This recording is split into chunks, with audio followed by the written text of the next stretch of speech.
ये कहानी एक गांव की है जहां बारिश और सैलाब ने सबको हिलाकर रख दिया था। क्लाउड बर्स्ट होने की वजह से लोग बहुत मुश्किल में आ गए थे। नदी नाले पानी से भर गए, सैलाब गांव के अंदर तक आ गया था। गांव के सेठ ने बहुत सारे मवेशी पाले हुए थे, वो भी सैलाब के साथ बह गए। लोग छतों पर खड़े मदद को पुकारने लगे। तभी बिट्टू लोगों की मदद के लिए लकड़ी की कश्ती लेकर निकलता है। एक वक्त का किस्सा है। बुनीर नामी गांव में बिट्टू नाम का लड़का अपनी फैमिली के साथ रहता था। बिट्टू एक कंजूस सेठ के यहाँ मुलाजमत करता था। वो उसके मवेशी के लिए चारा और पानी का ख्याल रखता था। सेठ अपने मवेशियों से बहुत प्यार करता था। हाँ बिट्टू, मवेशियों का ख्याल वगैरह सब ठीक चल रहा है ना? जी जी सेठ साहब, सब कुछ ठीक चल रहा है। मैं सब मवेशियों को चारा और पानी टाइम पर दे देता हूँ। बहुत अच्छी बात है बिट्टू। आजकल मौसम कुछ ठीक नहीं है, इन मवेशियों का ज्यादा ख्याल रखने की जरूरत है। इन पर पूरी नजर रखो। सेठ साहब आप बिल्कुल बेफिक्र हो जाएं, मैं 24 घंटे इन पर नजर रख रहा हूँ। तभी बिट्टू का बाप परेशान वहाँ पर पहुँचता है। बिट्टू बेटा, तेरी माँ की तबीयत अचानक खराब हो गई है। तेरी बीवी उसे अस्पताल ले गई है, तू भी चल। ये ऐसे कैसे चला जाए? ये जानवरों की हिफाजत के लिए खड़ा है। तुम वापस अस्पताल जाकर उनका ख्याल रखो। ये यहाँ पर मेरे मवेशियों का ख्याल रख रहा है। सेठ साहब, मेरी माँ की तबीयत खराब है और आप मुझे रोक रहे हो। मैं जा रहा हूँ। बिट्टू अपने बाप के साथ चला जाता है और अस्पताल पहुँच जाता है। माँ जी, आपको क्या हो गया? आंखें खोलो माँ जी। इसकी तबीयत बहुत खराब है, इसको लोकास की ड्रिप लगेगी तभी के होश में आएगी। तो डॉक्टर साहब आप इंतजार क्यों कर रहे हैं? शुरू करें इनका इलाज। ऐसे कैसे मैं इसका इलाज शुरू कर दूं? वो ड्रिप 1 लाख रुपए की आएगी। पर डॉक्टर साहब, हमारे पास इतने पैसे नहीं हैं। आप लगा दे, हम आपको बाद में पैसे दे देंगे।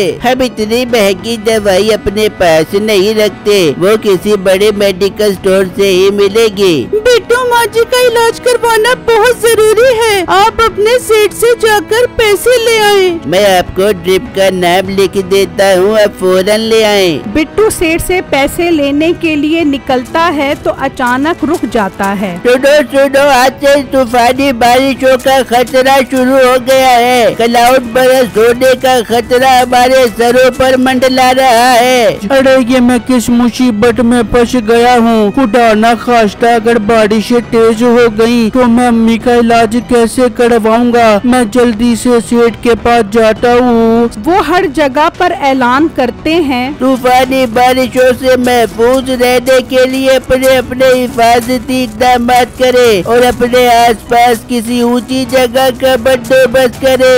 हाय मर गए, कहीं ये बारिशें सैलाब में न बदल जाए। हमारे तो माल में वेशी सब तबाह हो जाएंगे। यहाँ हम सब परेशान हैं और इस भोले को देखो कैसे नाच रहा है। ओ भोले, सैलाब आ रहा है, तेरी फूफी की बारात नहीं जो नाच रहा है। बजाएगा बजाएगा, छलाब आएगा छलाब आएगा। मैं तो अपने घर के बर्तन उसमें धोऊंगा। ले इसे अपने घर के बर्तन धोने की पड़ी है, यहाँ हमारी जानों पर बनाई है। नाचने दो इसे, हम तो चलकर अपना हिफाजती बंदोबस्त करते हैं। सब लोग नदी नालों के उतार चढ़ाव पर नजर रखे। पानी का चढ़ाव सैलाब की आमद का पेश खैमा है, फौरन किसी ऊंची जगह पर जाएं। अरे कम्मू, ये तो सैलाब का खतरा हमारे सरों पर मंडला रहा है। कहीं ऐसा तो नहीं कि ये बारिशें तूफानी बारिशों में तब्दील हो जाएं? ना मीठे, क्यों डरा रहा है हमें? सैलाब आ गया तो कुछ भी नहीं बचेगा। अरे ओ भाई, चलो नदी पर चलकर देखते हैं पानी कितना चढ़ गया है। ठीक है चलो।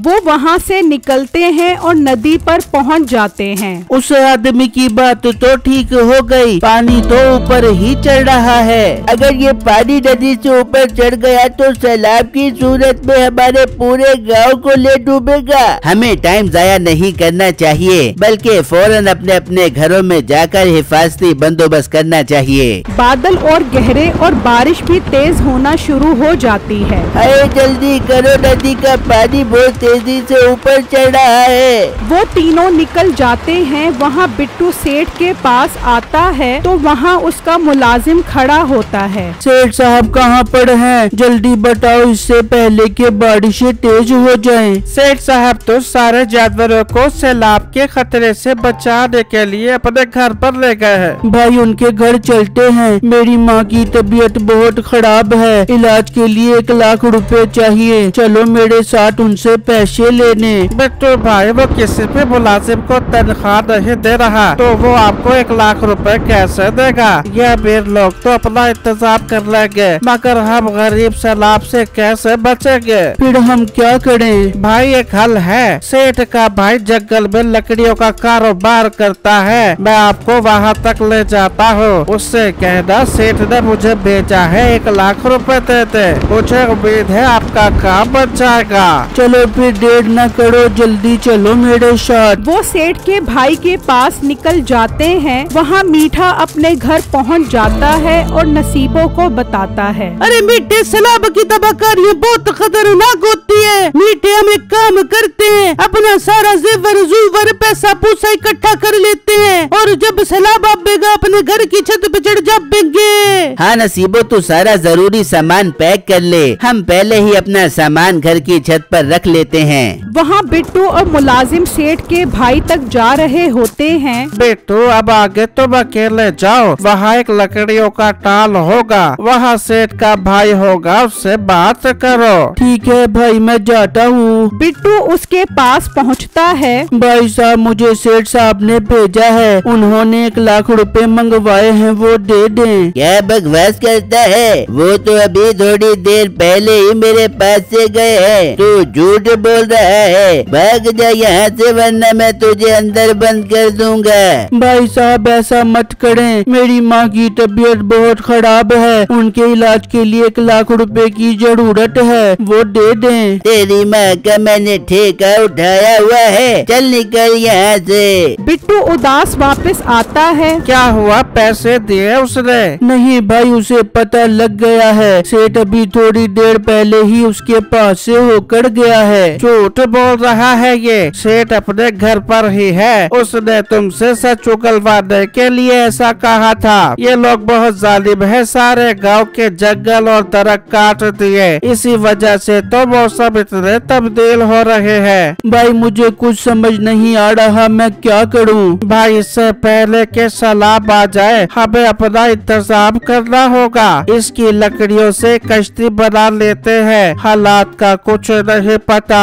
हाँ भाई, आप ठीक कह रहे हो, चलो हम इसी की लकड़ियाँ उठाकर कश्ती बनाते हैं। फिर बिट्टू एक एक करके लकड़ी उठाकर आता है और मुलाजिम वो कश्ती जोड़ता है और कुछ ही देर में जमीन पर एक कश्ती तैयार हो जाती है और बिट्टू वो कश्ती उठाकर चल पड़ता है। कुछ आगे आने पर उन्हें एक ऊंची जगह नजर आती है। बिट्टू, अगर कुछ हुआ भी तो ये जगह बहुत ऊंची है, हम यहाँ पर आकर पनाह ले लेंगे। तभी बारिश तेज हो जाती है और नदी का पानी बाहर निकल आता है और गांव में दाखिल हो जाता है। सैलाब मीठे के घर तक पहुंच जाता है। नसीबो, शुक्र है हमने अपना सारा कीमती सामान पैक कर लिया है। सैलाब अगर ज्यादा भी होगा तो हम अपने घर की छत पर चढ़ जाएंगे अपने कीमती सामान के साथ। और मीठे, छत पर चढ़कर लोगों के डूबने का नजारा देखेंगे और बारिश में झूम झूम के नहाएंगे। तभी सैलाब जंगल तक पहुंच जाता है। बिट्टू, कश्ती को नीचे रखो, सैलाब आ गया है, अब हमें इसकी जरूरत है। वो कश्ती को नीचे रखकर उसके ऊपर खड़े हो जाते हैं और उसे चलाने लग जाते हैं। भाई जल्दी से अस्पताल चलो, मेरे सारे घर वाले वहीं पर हैं, वो महफूज नहीं होंगे।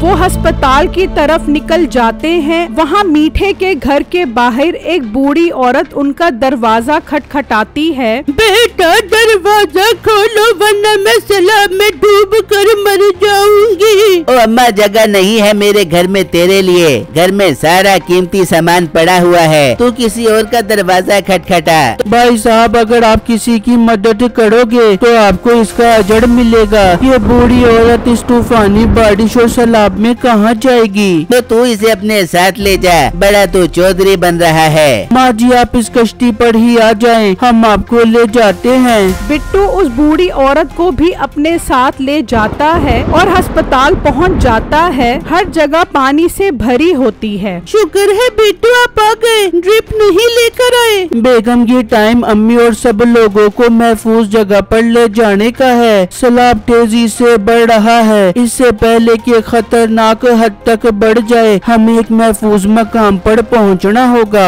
फिर वो सब कश्ती पर सवार हो जाते हैं। सैलाब का पानी तेजी से ऊपर आ रहा होता है। वो सब वहाँ से निकल जाते हैं। जब वो मीठे के घर के पास पहुँचते हैं तो पानी उनकी छत तक पहुँच चुका होता है। भाई हमें और हमारे कीमती सामान को भी अपने साथ ले चलो, वरना ये पानी हमें अपने साथ बहा कर ले जाएगा। अब तुझे होश आ गया?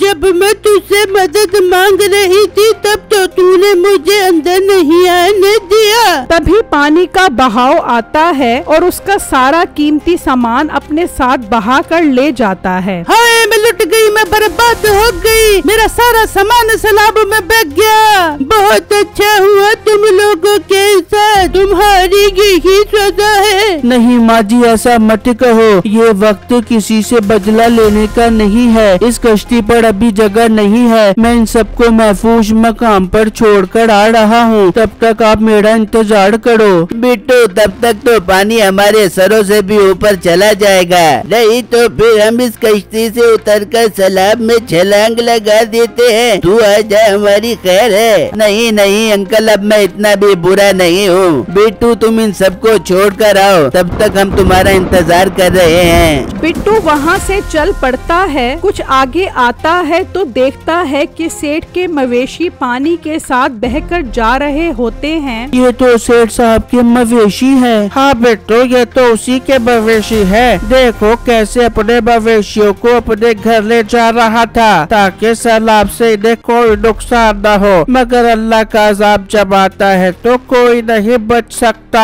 हाँ तुम ठीक कह रहे हो। वो सब उस ऊंची जगह पर पहुंच जाते हैं और वहाँ पर पनाह ले लेते हैं। अबू बेगम आप सब यहाँ पर इंतजार करो, मैं मीठा और बाकी लोगों को बचाने जा रहा हूँ। बिट्टू मगर इस चीज में बहुत खतरा है, सैलाब बहुत तेज है। बेगम जब हम किसी की मदद करते हैं तो अल्लाह हमारी मदद करता है। मैं सबको बचाने के लिए अपनी पूरी जान लगा दूंगा। हाँ बेटा जा, अल्लाह तेरी मदद करेगा। फिर वो दोनों वहाँ से निकलते हैं और मीठे के घर पहुँच जाते हैं। शुक्र है बिट्टू तुम आ गए। देखो पानी बस हमें बहा कर लेकर ही जाने वाला था। मीठे भाई अब टाइम जाया मत करो, फौरन कश्ती पर आ जाओ। फिर बिट्टू उनको लेकर चल पड़ता है। थोड़ा आगे आता है तो उसकी नजर सेठ पर पड़ती है। वो भी अपनी घर की छत पर खड़ा होता है। बिट्टू बेटा मुझे भी अपने साथ ले चलो, सैलाब मेरे सारे जानवरों को अपने साथ बहा कर ले गया है। हाँ सेठ साहब आप फिक्र मत करो, आप भी इस कश्ती पर आ जाओ। फिर वो सेठ को उसी कश्ती पर चढ़ा लेते हैं और उसी महफूज मकाम की तरफ निकल जाते हैं कि रास्ते में भोला भी एक बर्तन में बैठकर जा रहा होता है। अरे वाह भोले, तुमने तो बहुत अच्छी कश्ती बना ली है। इतनी प्यारी कश्ती बनाई है मैंने और तुम मुझे भोला कह रहे हो। नहीं नहीं, अब से हम तुम्हें भोला नहीं कहेंगे, तुम तो बहुत अक्लमंद हो। वो सब भी वहाँ पहुँच जाते हैं। अब उन सब की जान सैलाब से महफूज थी। बिट्टू तुम्हारी माँ की तबीयत तो वाकई बहुत खराब है और उस दिन मैं तुम्हें जाने से रोक रहा था, उसके बावजूद भी तुमने मेरी जान बचाई, मुझे माफ कर दो।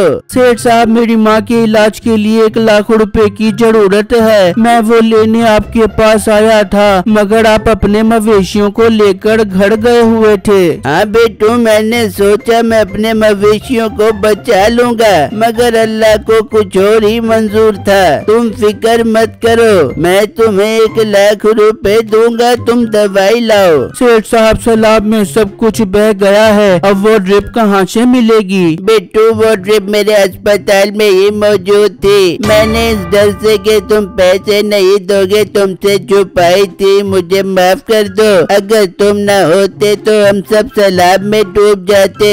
डॉक्टर साहब, क्या अब भी वो ड्रिप अस्पताल में मौजूद है? हाँ, वो मैंने अपनी टेबल पर रखी है, मगर अब तक तो पूरा अस्पताल पानी में डूब चुका होगा। तुम कैसे लेकर आओगे? मैं उस ड्रिप को हासिल करने की कोशिश करता हूँ। मेरी माँ से ज्यादा तो इस दुनिया में कोई चीज अहम नहीं है। चलो तुम मेरे साथ चलो। मैं भी तुम्हारे साथ चलूंगा। फिर वो अस्पताल की तरफ निकल पड़ते हैं तो बाकी लोग भी बर्तन में आ रहे होते हैं। अरे ये क्या, आप लोगों ने तो बड़ी अच्छी कश्ती बना ली है। अरे बेटो, ये मशवरा हमें भोले ने ही दिया है। वाह भोले, तुम तो बहुत अक्लमंद हो भाई। आज के बाद कोई भी इसे भोला नहीं कहेगा। आप सब लोग वहाँ पहुँचो, हम अस्पताल से दवा लेकर आ रहे हैं। फिर वो निकल पड़ते हैं और अस्पताल पहुँच जाते हैं। बेटू, ये तो पूरा अस्पताल ही डूब गया, तुम दवा कैसे लाओगे? भाई तुम यहीं पर इंतजार करो, मैं कोशिश करके आता हूँ। बिट्टू छलांग लगा देता है और अस्पताल के अंदर चला जाता है। जैसे ही वो डॉक्टर के कमरे में आता है, वहाँ टेबल पर वो ड्रिप पड़ी होती है। वो उसे उठा लेता है और वापस ऊपर आ जाता है। वो वहाँ पहुँच जाते हैं और डॉक्टर उसकी माँ को ड्रिप लगा देता है। तो कुछ ही देर में उन्हें होश आ जाता है। ये देखकर सब खुश हो जाते हैं। आज सब लोग बिट्टू की इस मेहनत और बहादुरी पर बहुत खुश होते हैं। अब बारिश भी रुक जाती है और पानी भी वापस उतरना शुरू हो जाता है। बिट्टू, जिस तरह तुमने गांव वालों की मदद की है, हम तुम्हारा एहसान कभी नहीं भूलेंगे। बिट्टू, मुझे भी सबक मिल गया है। अब कभी भी कोई भी मुसीबत में होगा तो मैं उसकी मदद करूंगा।